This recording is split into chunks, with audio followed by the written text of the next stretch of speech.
माल का हुई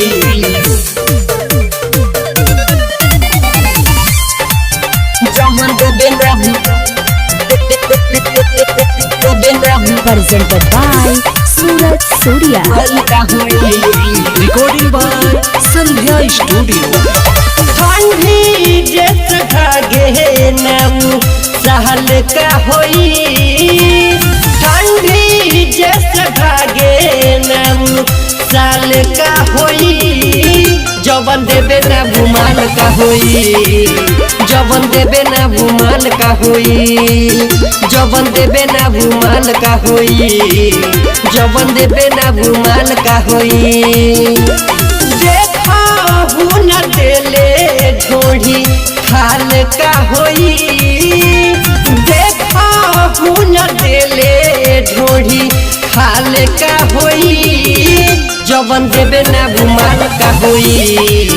जवन देवे ना भूमाल का होई जवन देवे ना भूमाल का होई जवन देवे ना भूमाल का होई माल का होई जवन देवे ना जवन देवे ना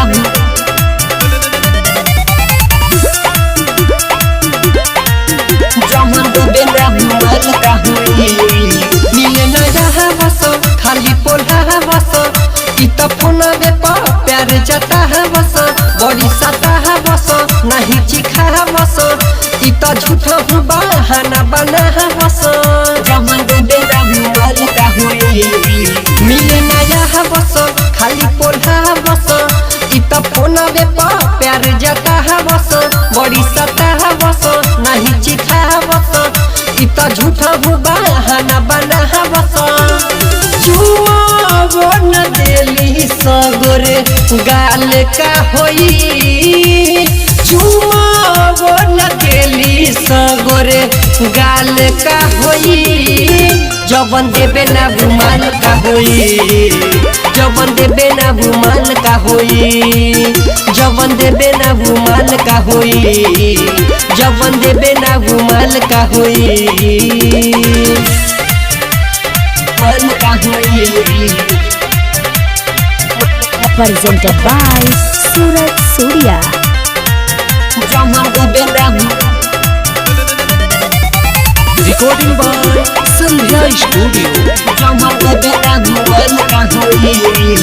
सुन भाई रे तुमसे बताई रे आजकल के लड़किन के हवे सच्चाई रे प्यार में फंसाई रे बन के कसाई रे देवेंद्र की पूरा जात के तारा सहाई रे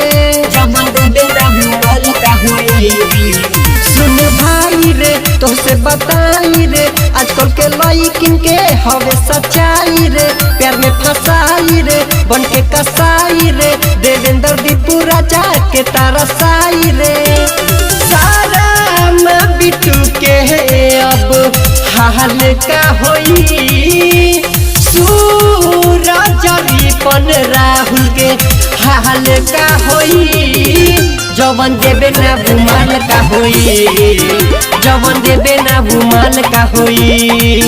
जवन देवे ना भूमाल का होई जवन देवे ना भूमाल का होई।